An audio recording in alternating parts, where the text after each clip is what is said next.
the sermon. I want to make a confession. This sermon has been about 3 months in the making.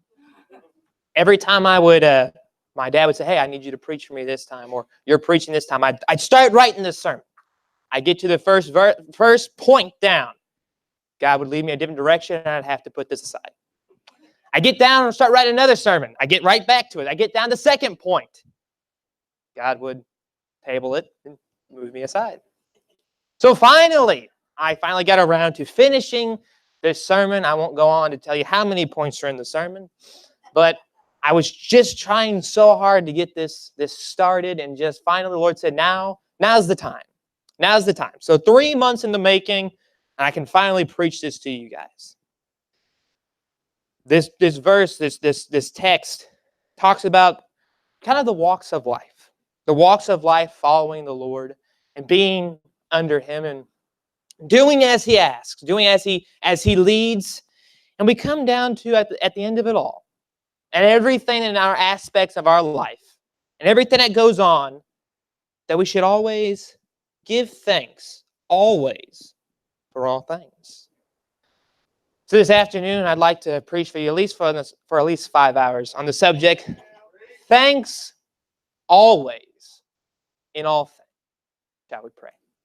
Dear Heavenly Lord, Father, thank you this day, Lord. Thank you for all you've done for me, Lord. Thank you for the opportunity I have to preach, Lord, the pastor you've given us, Lord, and that He gets some time away, Lord, but I get some time as a young preacher to get to sharpen myself, Lord, and get to preach, Lord. Thank you for the people here today, Lord, that give me this opportunity to preach, Lord. Just flow through me. Let this be your words and not my own.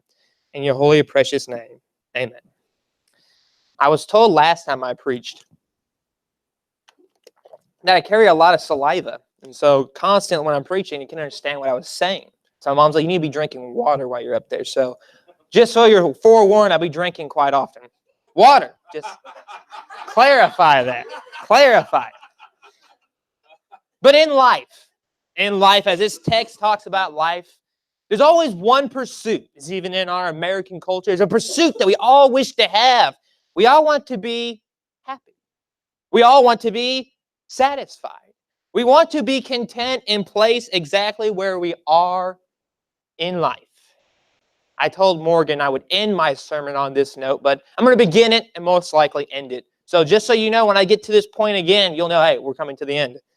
Growing up, my dad, he always taught us something. Your dad always teaches you something. I know everybody's dads are different, but he always taught me this one thing. And he always said it. He made us memorize it, and he would say it. He would give us a line, and we'd have to repeat it. We'd have to say something back. He would ask us a question, pretty much, and we'd answer. They'd ask us another question, we'd answer. And this was how it would go. He would say, Chance, what is a happy person? We would say, it's a content person. Well, what does content mean? It means to be happy with what you got. And he would go on and on and on. He'd say, we'd be driving along, going off somewhere, going to the store, wherever. We'd be anywhere. He'd always say, kids, what's a happy person? It's a content person. What does content mean? To be happy with what you got.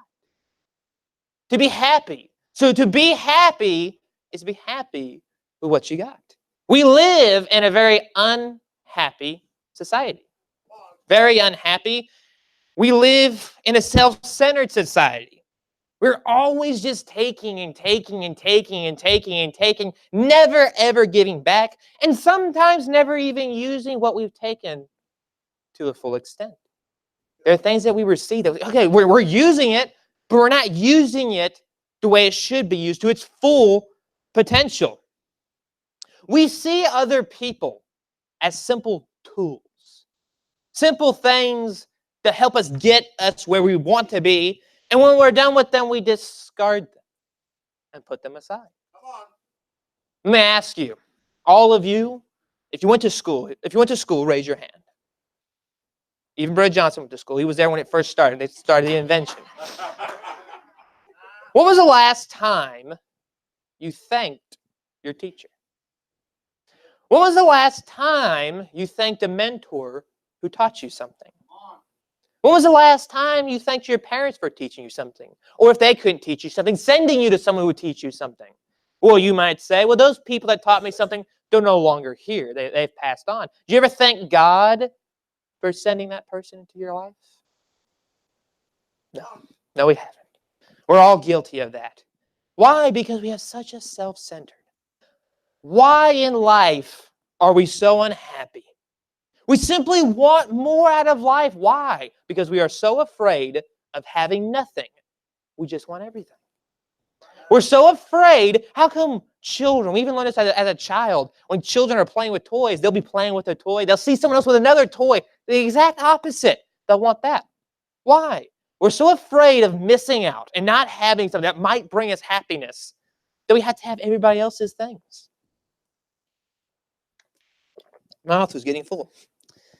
There's nothing wrong with improvement.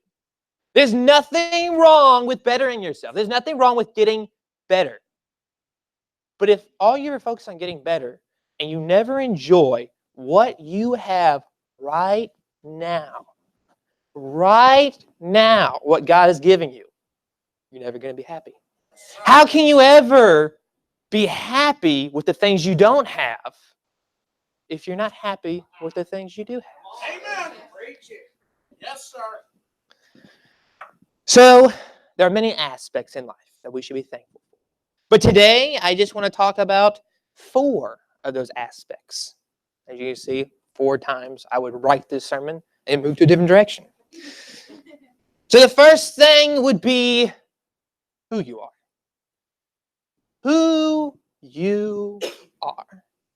Who you are in this life. And if you notice, and all the few times that I've got to preach, almost all my messages I talk about this topic. It means a lot to me. It does, because in the generation that I live in, no one is happy with who we are. No one is. How come Hollywood's such a big thing? Pretending to be something that we're not. How come we always want to be like this person? We always be like this major. We put people on high pedestals to be just like them. I don't want to be just like that person. Growing up, maybe I'm odd. My fiance always tells me that I'm odd because I always have different way I look at things. When someone would ask me growing up, what do you want to be when you grow up? And I say, I want to be at least 10% of my dad. Because I know I'm never fully going to be him. But I want to be who I am. Because God made me to be that person. People are unhappy with the person they are. They're who they are right now. But that's the way you were designed to be. But also, you may be unhappy with who you are because maybe you're not being who you are. You know, there are things in this life, the big thing. You have to accept me for who I am because this is who I am. If you are who you are, you're not going to care about being accepted. I always get in trouble wherever I go. I have a fiance now, just in case you guys were wondering. We're getting married on October the 5th. And everywhere we go, I'll make comments and stuff. I'll say things to people. And she's like, what's wrong with you? What's wrong with you? We went out to dinner. I took her out to this Italian restaurant, and I wanted a Dr. Pepper. So they gave me my Dr. Pepper. It was flat. I said, I would like something different. I went to almost every soda they had. It was all flat. Finally, they said, I'll just take a sweet tea. They gave me a sweet tea. It was old. I didn't say anything. She's like, what's wrong with you? I said, because if I'm going to pay $2, $3 for this one drink, I want to get something that's worth it. But she's like, why are you like this? I said, because I know who I am, and I don't have to be accepted for who I am. I don't have to be liked for who I am. I don't have to be admired because this is who God made me to be. But you also say, okay, I am who I am, but you're always changing, always growing. There's a difference between changing and growing. When you are who you are, you're always going to be getting better. When you change who you are, you cease to be that person. Growing up, the reason I'm so keen on being who I am. Growing up, if all of you that know me for a very long time, I used to be a chameleon. That's what my dad would always call me, a chameleon. There was one year when Duck Dynasty was a big thing. I dressed like I was Psy. Y'all remember that phase. I remember pictures from that phase. They would go on to different things all the time. Growing up, the big thing was Sonic the Hedgehog. It was such a big thing when me and Gary would run, we'd run like this. Because that's how he ran. That is nothing for you. I fell and bashed my face into the ground so many times. Why? Because I was trying to be something different. We went to a camp, and I only brought cowboy boots because all my friends only wore cowboy boots. Oh, we don't wear tennis shoes. I went to play basketball in cowboy boots. I slipped and fell on my butt so many times. It was unbelievable. I thought it was all fun and games, just whatever. You know, this is who I am. My dad jerked me aside. He pulled me back in the dorm, just us, and he said, "Stop it. You're trying to be like everybody else. I didn't raise you to be someone else. I raised you to be you, because that's the person God has you to be." So when we're being who we are to be, we're being who God. Now back to being accepted. Before, that was a rabbit trail, just in case you were wondering. But there's such a thing about being accepted. You know, if you're doing something wrong, you want to be justified. This whole homosexual phase. I just saw something on Facebook that recently it was their Pride Day. How come I don't get a Pride Day for Chancellor? You don't think I'm proud to be me? Why don't you guys get to celebrate a day about me? Why? Because I'm proud every day I am who I am, because that's who God made me to be. If you have to have people celebrate you and accept, if you have to have someone give you their stamp of approval, you probably shouldn't do it. Come on. My dad would always tell me before I would do something, he says, if you have to hesitate to ask me for permission, don't ask. Because you know I'm going to say no. If you have to hesitate, it's going to be a no. Why? Because we know deep down we're wrong. When we're being something we're not supposed to be, we know we're wrong because that's not the way God made us to be. Then there's the question, well, how do I know who I am? I can't answer that. God can answer that. You know why? Because if he made you, don't you think he knows what you're supposed to be? We invented a car. The car's not supposed to be a toaster. We invented a refrigerator to keep things cold. It's not going to microwave things. If your refrigerator is microwaving something, you need to replace it. Let me let you know that, okay? In case any of you are wondering. But we design different things. If my shoes aren't going to be earrings, they need to be shoes. My shoes only serve a shoe purpose, and if they cease to use that purpose, they're worthless. Correct? How come we're different? I've always thought of that thing like, you know, because we're humans, we have our own free will, we can do whatever we want. God made you for a reason. A tree is always going to be a tree and do things that trees do. Right? A rock is always going to be a rock and do a thing that rocks do. Why? Because that's why God made them. How come we can't get through our thick heads? God made us to do something. Why don't we just do it?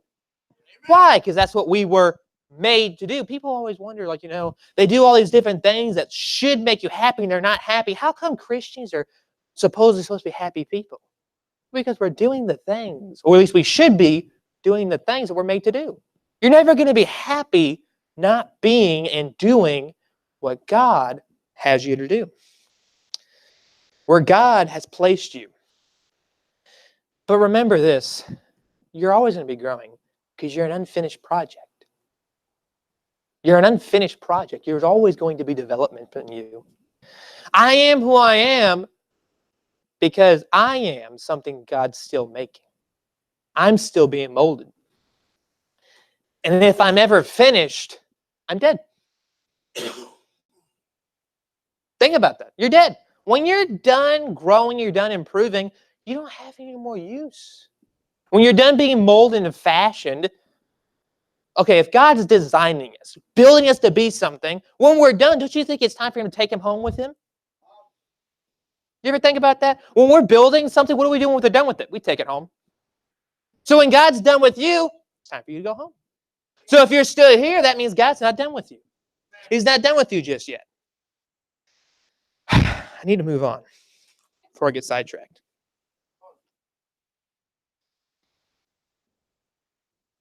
But in your life, God designed you for a purpose, for a person, to be something, to do something. And that thing that you're designed to do and designed to be, you will be happy because that's the way God made you to be. We so often go after an image and never a result. We want to be something, but that something is just an image.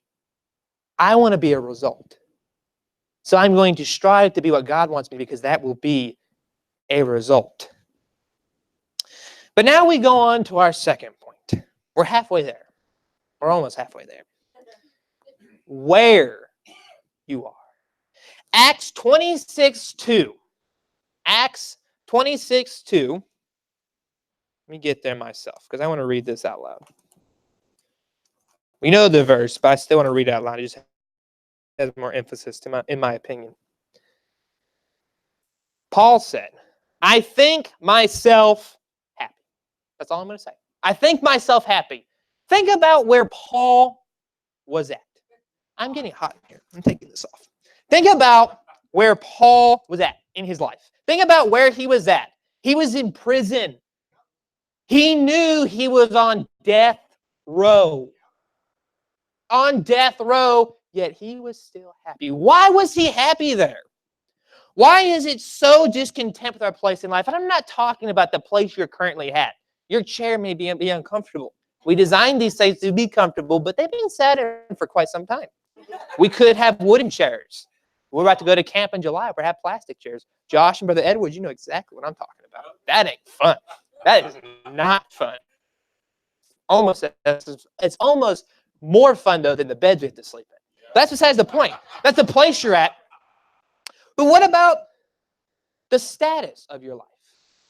The status of your life. That's a place you're at in your life. Where you're currently at in your life, figure of speech. Where you're at. How's your life going at this point? That's your place in life. How about your time in life? The time that we're living. I hear so many people say, back to my fiance, she says I'm an old soul. Because I don't call Coke, Coke, I call it a soda pop. I guess I'm old soul. Well, I said, well, my best friend's 72.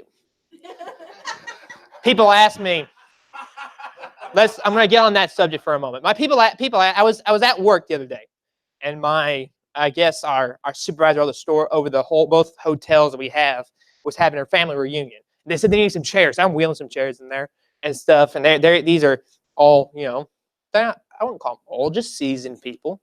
And they're all cutting up, laughing, having fun. And my supervisor just says, ignore them, Chancellor. And the lady says, no, stop. Let me tell you, when you get old, you get fun. I said, well, I guess I'm already there. My best friend's 72. They're like, your best friend? Is he your relative? I said, no, not at all. And I gave the story about Brother Johnson. And they asked me, all your friends old? And I had to think about it. I said, well, no, they're not old. But I asked myself, because people ask you ever go hang out with friends? Well, actually, all my friends are married and have lives of their own. So we really don't go hang out very often. And I think about it, as far as a friend, like you can be a friend to somebody, but as friend back to you, someone that cares about you and helps you, I don't have any that are my age. Most of them are much older than I am. Much older than I am. I think the only closest one I had would be Josh and Miles, but they're still older than I am. I had a lot of, I wouldn't say old friends, except Brother Johnson. But I had to. But most of my friends they know a little more. Why? Because you guys have something I don't have. A friend to me is someone that's going to help me. You guys have experience that I don't have, that I want to use to grow me. But now, let's get back to the message. But the place that we're at in our lives, why are we discontent with it? Why? Because we're not doing what Paul was. Why was Paul okay with where he was at? Because that was exactly where God put him.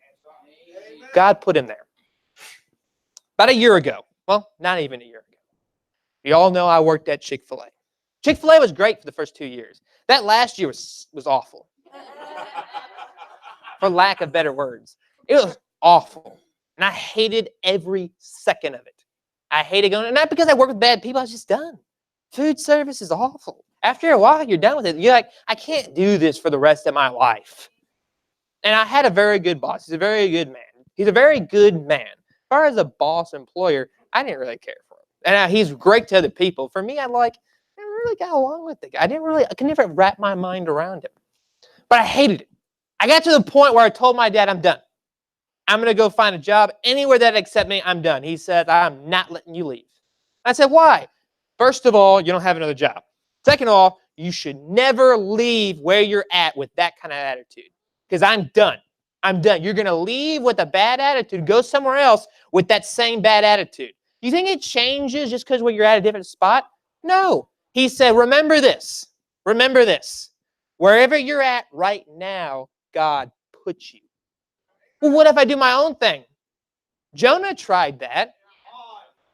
He still ended up, he tried to go somewhere different. He still ended up where God put him. Wherever God puts you, that's where you're going to be at. Why? Because God controls everything. We're so discontent with where we're at in life. We're caught up in the whens and the ifs and what ifs that we're not content with where we're at now. Why are we not content with where we're at now? Because you're not making the most of it. Amen. So my last few months at Chick-fil-A, I knew I was leaving. I'd find another job. Thankfully, Miles said, he threw me a bone and said, you can come work for me. But you know what I did? I had a great time this last couple weeks. Because I decided I'm going to make the most of it. I'm going to make the most of it. We get so caught up in thinking life is it now, we forget life, this isn't it. Your life is a path, not a destination. This isn't it. This isn't it. Where the job you're working, the place you're at, the house you live in, whatever apartment, home, side of the road, in a cardboard box, under a tent, wherever you're at in life, this is just a path. This is a path that's going to change. This is not our final destination. How come we're unhappy? Some of us Christians, we do have a tendency to be a little, feel like we don't belong. We don't belong here. Of course you don't belong here. This isn't our home. This isn't where we belong. This is just a path. This is a place where we're going. But where you're at currently, you won't always be. Were you there? Were you always there? No. That means if you weren't always there, it doesn't mean you're always going to be there. There's no defining line between there. It's wherever God moves you. But the place you're at in your life, where God puts you.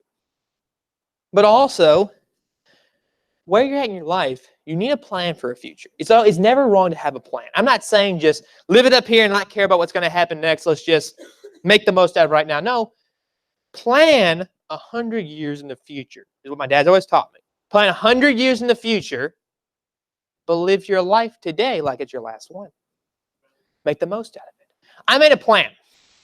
When I was 12 years old, if anyone knows me from that time, Morgan, he does, Josh, you do, there's many others in this room that does, I was lazy, beyond lazy. I didn't want to do anything. I spent one summer for an entire month in my room. I never left. I only went to go eat, go to the church and use the bathroom, playing video games. Finally, my daddy pulled me aside because I guess I had taken out the trash. You'll hear about this all the time, but you never actually hear my side of the story. I had taken out the trash, but forgot to put the bag back in the trash can.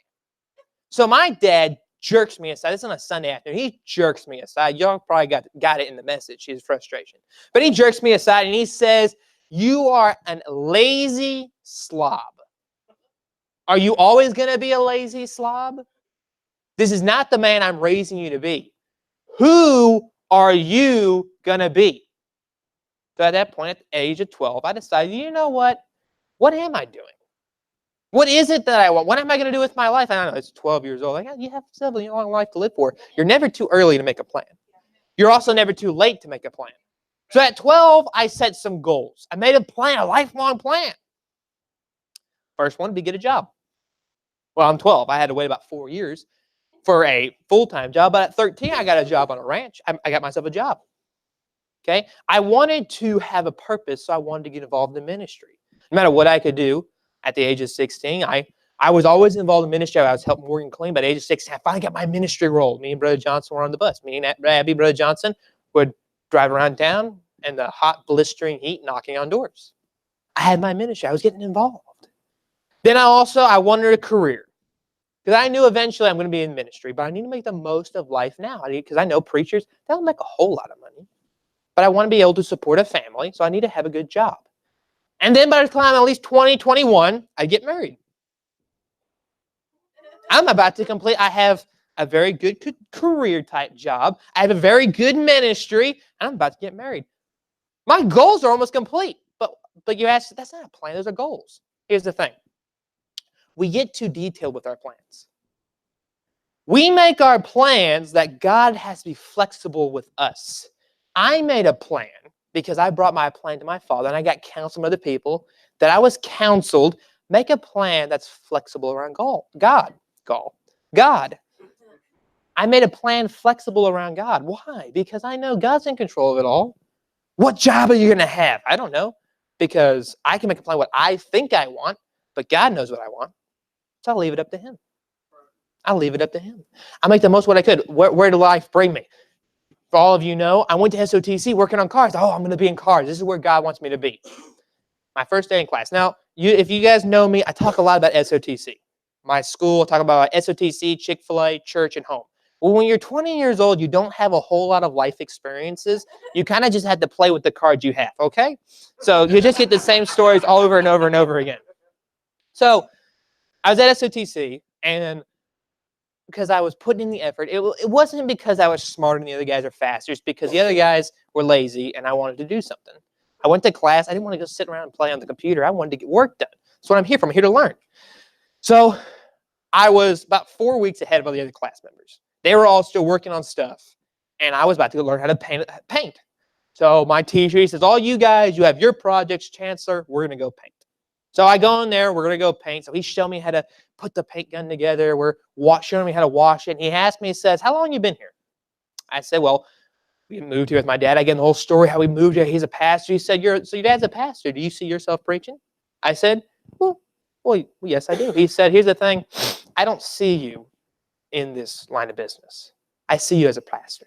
That's what you're going to be. I'm letting you know that now. So what did he do?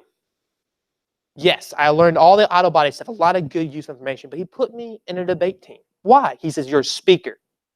You're a speaker. You need to learn how to communicate with people. What did he do? He made me a spokesman for my class. Whenever someone came in, he directed all the questions towards me. Why? Because I'm a speaker. What are you going to do? When we'd have class time, we'd have off days. Because, I don't know, schools, I guess, dumbed down from other people in it. Like, you actually go and do school. We'd have days we'd go there and do nothing.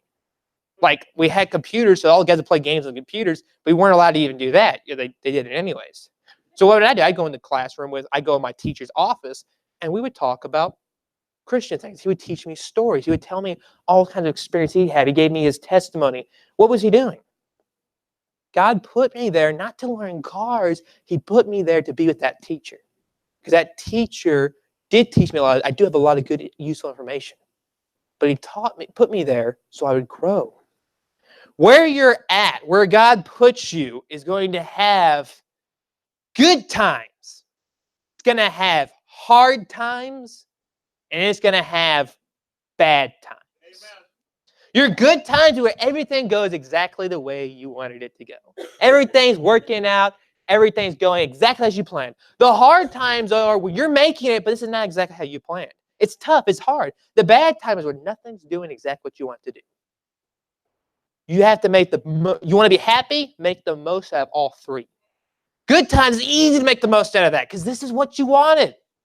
Hard times, it's a little harder, but you can say, okay, at least I'm still moving. At least I'm still making it. Bad times are there to grow you. They're there to develop you. It's there to build you. If you look at a bad experience in your life as something to help you, it's going to help you. Where you're at currently will help you there. Me and my fiance, when we were just still dating, we had our first fight. And it was because she was angry and she didn't want to come see me because she thought that we would just fight. I'm like, well, now we get to fight. So what I told her, I said, here's the thing. She said, I don't want to fight. I said, here's the thing. I do. Because if we're going to have a hard time, to make things better. You can't ever sharpen a blade without some friction. The bad times are there to make the good times better. So where you're at in life might seem hard. It might seem terrible to you. Hate where you're at. But it's going to make, when you get to where you want to be, much better. You can't be ready to be where you want to be if you aren't ready to be happy with where you're at now. Amen. Moving on. What you have. Be thankful for what you have. Make the most of what's already been given to you. Because it came from God. We want more out of life. But if we're not using the things we already have, how are we ever going to get more if we're not going to use what we already have? What has God given us? What do we have? Well, for most of us in this room, if you're a grown-up person, this will work. If not, these can still apply to you. First of all would be our families. We all have a family. Sometimes we bicker, sometimes we fight. Make the most out of your family. My family and I have a lot of siblings. But I was always been close to we're divided, if you didn't know. My parents are OCD that way. We have 2 girls, 2 boys, 2 girls, 2 boys, 2 girls. So we had the 4 are the older kids. We're the grown kids.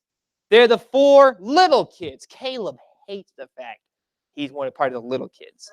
But for the rest of his life, I said, listen, you're going to get used to it because you're going to be 50 years old. You're still the part of the little kids. I'm just sorry. That's the way. If you wanted to be old, you should have got born first. That's your fault, pal. But I've always had a good relationship with my 4 older siblings. But as I got older, I had no relationship with any of my 4 little siblings. We'd see each other, I knew their names, and I would pest them. My dad says, the only thing you like about your little siblings, you just like to make them cry. You just like to hear them cry. That's the only thing you like. I'm like, no, I don't. He says, yes, you do, because you know why? Because I was you. My dad said, I just love to make my little siblings cry. That's wrong. That's not the way you need to be. I had to grow up out of that. I had a friend, and this was just a friend that I spent time with this girl, and I was really thinking, maybe this should go somewhere. It was terrible. I don't know what I was thinking. But because I would text this girl. She would respond 1 to 2 days later. We lived in the same town. No one would ever respond to me, never would answer my phone calls. So finally, we were in the middle of a conversation, and just nonsense. I asked her, where you been? I've just been busy. Doing nothing. I threw my phone down. I was looking around my room, and our bedrooms, my bedroom's connected to the little boy's room by a bathroom, and both the bathroom doors are open. I look in there, and I see my siblings. And I just thought, what kind of relationship do I have with them? If I were to leave, what are they going to remember about me? What did I do? I dropped that girl. Let me get a drink. I let it go. I stopped talking. I was a little wrong. I just stopped completely talking to her. She finally came up to me one day after like 2 weeks. We worked at the same place, and she never even said anything. I kept things short with her. She finally said, "What's wrong?" And I'm like, "This is going nowhere. This is pointless. You don't ever put any effort into me. Why did I put effort back into you?" I realized I was putting so much focus into something I didn't have.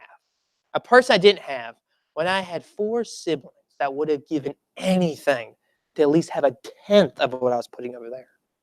When you don't use the things that you have, you're wasting it on something else. There's nothing wrong with having a dream. There's nothing wrong with having a goal and having a desire, something you're working towards. But if you're forsaking the things you have now, you're never going to get there. Why would God give you more if you're not using what you already have now? There are great things to come. But if we're not going to use what we already have, how is it going to be any good? But also our friends. I always wish I had younger friends. I wish I had someone to spend time with. But everyone said I was always super mature. And I always wondered why. Well, I hung out with older people. Why? And now I am glad I did. I have a very good, mature character about me that everyone tells me I do have. And I'm not bragging. I'm saying that's all because of you guys. All you men and women here, you're the people I spend time with. And I've grown into a mature young man because of you guys. Because I invested my time into you. I could have invested time. I went out with one of the guys one night. The guys that were my age. We drove around town doing nothing. Doing nothing. Nothing. Now, they were vaping and stuff. I'm rolling down the window trying to breathe. But I'm like, what am I? I was with them for 20 minutes. I was a dude for 20 minutes. I couldn't handle it. I'm like, I should be at home in bed. What are we doing here? I went home. I got home. My dad and my mom were getting ready to get. They're like, what are you doing home already? I thought you were hanging out with them. I'm like, that was the boringest thing I've ever done in my entire life. I am never doing that again. I had more fun going out to dinner with one of you guys where we went out bowling one time. I had more fun that way. Why? Because these are people, I get you people. You guys get me. But you guys have something to offer me as well. They don't have anything to offer me. Invest into the right friends that I already have, but into your homes. Some people are discontent with the house they have, the home structure they have, because you're not making the most of it. If you don't like something in your house, life's too short. Get rid of it. But it came from my auntie. She's not going to miss it. If she cared about it that much, she wouldn't have given it to you. I guess maybe I'm not that sentimental in that point of view, but like my opinion, like, they gave this to me as a gift. They had it for so many years, been in the family for so long. Well, are they still around? Yeah. Well, then why did they give it to you? Obviously, they didn't want it. But make your home, make the most out of it. Make the most out of it. Our money. Discontent with how much money we make. Discontent with how much revenue we bring in. Man, I'm making more money than I ever have in my entire life. And if I were to tell you guys my salary, some of you would laugh at me. But I'm super happy. Why? Because I have a good father who taught me to make a budget and to budget my life, and I make the most out of my money. I have all kinds of money. You look at my bank account and you say, that's sad, that's pathetic. But to me, it's all kinds of money. Why? Because I made the most out of it. Money isn't everything. Money isn't everything. Make the most out of it. Making the most out of it at our jobs. Sometimes I discontent with the place we work at. And I get it. Some of us work with some morons. Some morons. Some of us work with some jerks that are just mean. For no reason. We try our best to get along, but nothing works. We just work in a bad way. Hey, that's life. I worked with a very, very mean, robotic type of guy. I didn't get him. I hated working with this guy. He was so mean. I got to the point I would tell him off every time I went to work. I was the leader of the kitchen. He was the leader up front. He knew nothing about kitchen. I'm pretty sure he didn't even know how many pickles went on the sandwich, but would tell me how to do my job. He got mad at me one time and he said, my sandwich only has 2 pickles. I said, your sandwich only comes with 2 pickles, buddy. Josh knows what I'm talking about. But what did I do? I started this leadership class thing with everybody, and one of the things was look through someone else's shoes. I decided, you know what? I'm going to try to look through that person's shoes. Did it make every moment perfect? No. It was hard, but here's the thing. I took it upon did he help at all? No, he actually made it harder. But I decided, you know what? I'm going to be the bigger person. I'm going to take it upon my shoulders to make this work. So I became the person that, I wanted to say something so bad, but you know what? I wouldn't. Instead, I would let's do what you want to do. That's when we always failed and, he got in trouble for it. But the fact is, life's too short to fight over stuff constantly. This is the way I see it. Well, here's the thing, buddy. You're not always right either. You're not always right either. Maybe you are right, but here's the thing, you're not the boss. That's the way he wants it. Well, here's the thing. If you follow him, someone comes back at you. You're just following orders. That's my point of view. Okay, I'll do it. Someone says, hey, why did you do that? Well, that's what the boss said me to do. Out of my hands now. But what have I done? I made life, and they can't come back at you because they know they just simply did what I was told. Make life easier with the people you work with. Maybe you are the boss. You can still make life easier. I just don't like the way this person talks to me. Doesn't matter. People are going to say what they want to say. Make it easier on yourself. Just be kind. Be thankful you have a job. I had a young man I was talking to when I was at Chick-fil-A. It was Thanksgiving, the day before Thanksgiving. And we're all trying to hurry up and clean up because once tomorrow, Chick-fil-A is closed on Thanksgiving.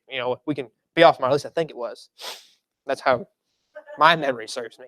But anyways, so this is my story. I'm sticking to it. So this young man was walking back. He's moping. Of course, I'm busy trying to get things done because I'm ready to go home. And I look at him and I stop. And I say, look, what's wrong with you? I almost called out his name, but I won't. I call out his name. My nickname? My nickname was Jonesy. That's what he wanted to be called. So I always, would use the Indiana Jones thing, Jonesy! So I always yelled at him and said, Jonesy, what's wrong with you? And he said, tomorrow's Thanksgiving. I have nothing to be thankful for. So you got nothing to be thankful for? So I said, okay. I was washing dishes. I put my dish rags down. And I just sat there and I said, okay, let me ask you, Jonesy, do you have a family to go home to? He said, well, yeah. Do you have a home to go home to? I said, well, yeah. Do you have food when you go home? I said, well, yeah. Do you work a job? I said, well, yeah. Tomorrow we're off. Are you off tomorrow? He said, yeah. It sounds to me like you have a lot to be thankful for. I told him, you spend too much time thinking about the things you don't have. You should spend time thinking about the things you do have. And now, finally, we think about be thankful for who God made you to be. If you're not thankful, maybe you're not being the person God wants you to be. Thankful for where you're at. I'm not thankful for where you're at because maybe you're not making the most of where you're at. Here's one thing I want to let you know, okay? If you're not thankful for where you're at, figure out why. And if it's because, you're just unhappy because you're not making the most of it, well, then I wouldn't run. That's what my dad told me. Don't leave with a bad attitude. If you can leave with a good attitude and leave on a good note, that's when you know you're ready to leave. But if you can't leave on a good note, you're not going to get any better. It's not going to get any easier. Then also, be happy with the things you have.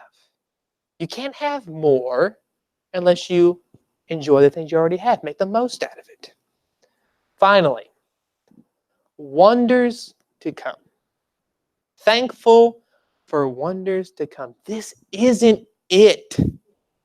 This isn't it. The only thing you get to take with you is who you are, because that's who God's making you to be. That's going to be there all through eternity. Where you're at, you're not going to be there forever. What you have, you're not going to have it forever. There are things that come you will have forever. There are things that are coming that you will have for all eternity. You'll have it forever. What things am I talking about? What am I talking about? Well, the Bible says in 1 Thessalonians 4:17, then we, which are alive and remain, shall be caught up together with them in the clouds to meet the Lord in the air, and so shall we be ever with the Lord. So shall we ever be with the Lord. My bad, I got this words flip-flopped. There are things in this world that you just is not going to be happy with. You're not always going to get what you want, but there's something coming. There's something coming. There's something coming you can be happy with. There is joy after hardships. You don't like where you're at, you get to go home. There should be joy at home. Make it joyful at home. There's reward after work. You're still getting a paycheck. You still get to pay the bills. You still get to eat. There's love after heartbreak. When I first had my first heartbreak, you guys all remember this because I had come up here and told you all that with the whole situation that was going on, you guys were there for me. One day I wish to tell you guys the whole story. But I had let myself go for this person that I thought loved me. And at the end of it all, when it got hard, I was left behind.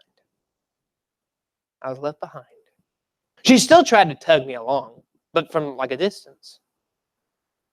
I finally let that person go, and I had a heartbreak. And I told my parents, I don't ever want to do this again. I'm going to be like Jeremiah, just be a single preacher. But now I'm about to get married. And there is love after heartbreak. There's laughter after tears. You can't, there's fun. It's so funny. The things that make us cry, the things that make us upset, we can laugh about later. You can laugh about it later. Well, it was a death in my family. You can't enjoy the time you had with them and laugh about it later. There's going to be laughter after tears. Finally, there's life after death.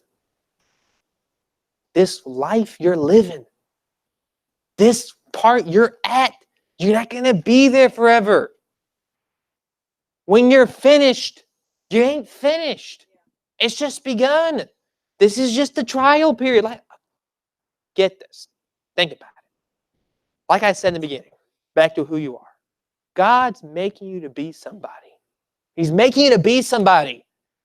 When you're ready, He'll take you home. We're just not ready yet. We're not ready yet. Live the life God has given you now. but never lose sight of what's to come. It's not going to be easy. But what I'm telling you is, don't run from it. God put you here. Stay where God wants you at. Don't ever move unless God moves you. Be where God wants you to be. The tough times make the good times better. They do. They truly do. I'm so thankful I stuck it out at Chick-fil-A. Because I would have ended up at some other factory job or whatever, been miserable. I love the job I'm at. I get up every day and I'm excited to be at work. There's always something new I get to do. There's always something exciting. I enjoy it. I'm super busy. I'm telling you what is the craziest thing. You're thinking like, I work at fast food, good day goes by fast. I clock in at my job, and by the time I'm ready to clock, I'm like, wow, I felt like I just got here. I did so much. I got so much. I get to go home. I feel accomplished. I love what I do. But I stuck it out where I didn't like it. I got to where I wanted to be. We must be thankful, because thankful brings happiness. You want to be happy, and you're like, why are we talking about thankful? Thanksgiving isn't for a while. It's too early to be talking about Thanksgiving, but it's never too early to be thankful. We should be thankful every day. You want to be happy? You want to have joy? You want to be satisfied? Morgan News is coming. What is a happy person? A content person. What does content mean? To be happy with what you got. Like I said before, I didn't plan this sermon out. I don't know all the struggles going on in people's life. This sermon's been put off for almost 3 months now. Almost 3 months. I almost gave up on this sermon and wrote something different. But I changed my mind last second. It was funny. I would be writing this minute, it would change my mind last second and switch to a different sermon. On this one, I changed my mind, stuck with it. But be thankful. If you want to be happy, you want to have the most out of your life, make the most of what you already have. I said I'd be done, but I have one more thing to give you. You want more out of life? Jesus told a parable of how to get more out of your life. He did. He truly did. It was the parable of the servants and their master. I want to read this. I thought I would just tell the story and just have you guys read it on your own time, but you know what? I'm just going to go ahead and read it for you guys. Matthew 25:14, the Bible says, "For the kingdom of heaven is as a man traveling into a far country, who called his own servants and delivered unto them his goods. And unto one he gave 5 talents, and to the other 2, and to another 1, and to every man according to his several abilities, and straightway took his journey. Then he that had received the 5 talents went and traded the same, and made them other 5 talents. And likewise he that had received 2, and he also gained other 2. But he that hath received 1 digged in the earth and hid his Lord's money. And after a long time, the Lord of those servants came and reckoned with them." And you know the whole down to the story. And at the end of it all, the 2 took what they had and made the most out of it. 1 had 5. He had a lot to do with it. And he made 10. 1 only had 2. We don't think about the one with 2. We think, the one, he only had 1, he had low abilities. The other one only had 2. He was just a little better than him, I guess, with some abilities. He still made 4. The one with 1, the Bible says in verse 30, "And cast ye this unprofitable servant to the outer darkness. There shall be weeping and gnashing of teeth." The Bible teaches that we should be good stewards of what God's given us. God's not going to reward you if you're not going to make the most of what he's got. God's giving you something. Make the most out of it. Make the most out of it. Be thankful for what God's done for you. Why? Because it's going to make you happy, but ultimately, because it came from God. Let's pray. Dear gracious Lord, Father, thank you for this day, Lord. Thank you for all you've done for us today, Lord. Thank you for the sermon you gave me, Lord. Lord, the timing on this, Lord, it's in your hands. Whatever you would have it to be, Lord, let it be. Lord, just help that it's helped somebody. It's helped me, Lord. It's helped me a lot. This is something that we all deal with. We all deal with the basis. We're not always thankful for what we have, Lord. But Lord, thank you for second chances. Thank you for the things you've put into our lives, Lord. Thank you for using us, Lord.